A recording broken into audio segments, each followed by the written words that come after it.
Hello and welcome to the Daily Scoop, presented by myself, Killian Quinn and Connors Lane. Today's bulletins include shares in GSK higher than they have been in 11 years, falling corporate tax rates across Europe, banks still sceptical about giving out loans, and the issues in dealing with personal insolvency. I will now pass you over to Connor to talk about the latest with GSK.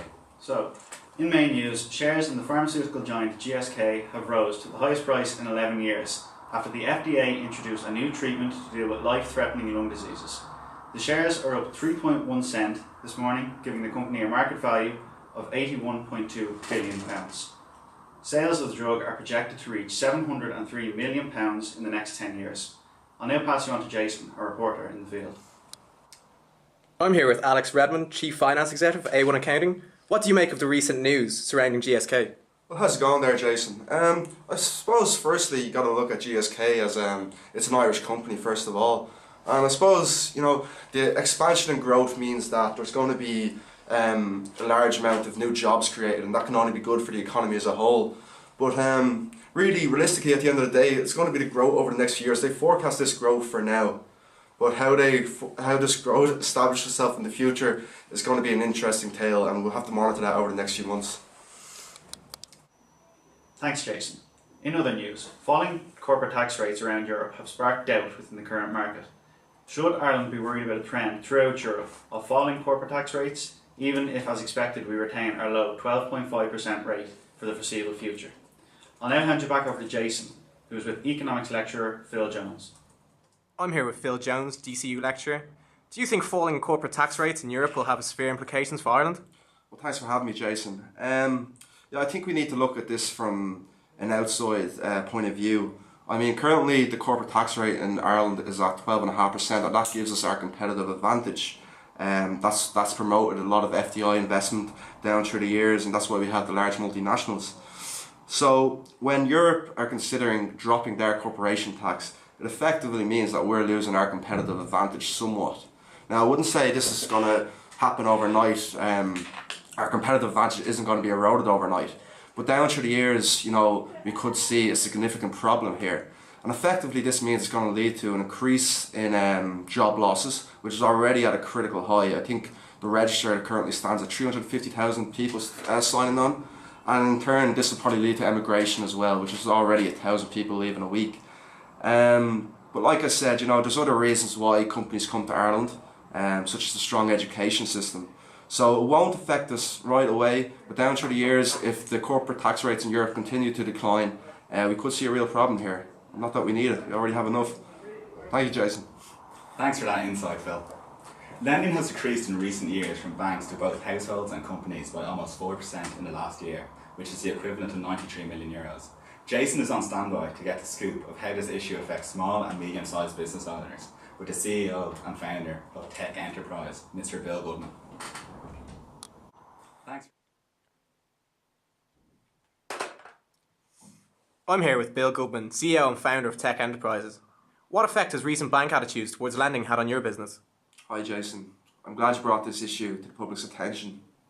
There's strong entrepreneurs like me all over Ireland, with innovative ideas for new startups. And effectively, our capital has only gone so far. I mean, we can only get so big. The next big step we need is finance from outside sources, and predominantly that's the banks. They aren't lending money as it is.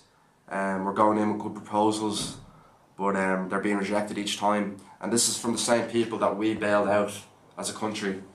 So it's tough to accept, but I suppose we just gotta, ride the wave as it is.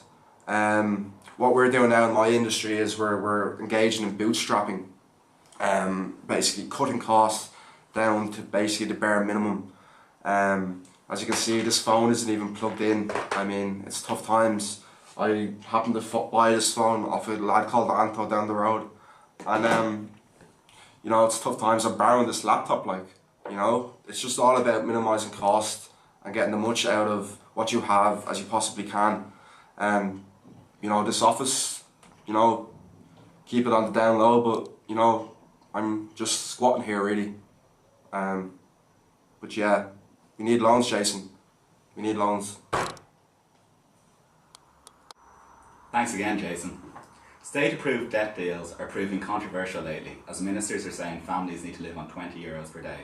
This plan is receiving widespread criticism between the middle and lower classes who feel they are being discriminated against. And now we'll go out to Jason, who's with some locals, to get their opinion.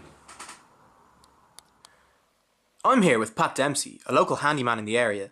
Do you think it's fair that families who have been approved a state debt deal should have to live on €20 a day? Well, how's it going there?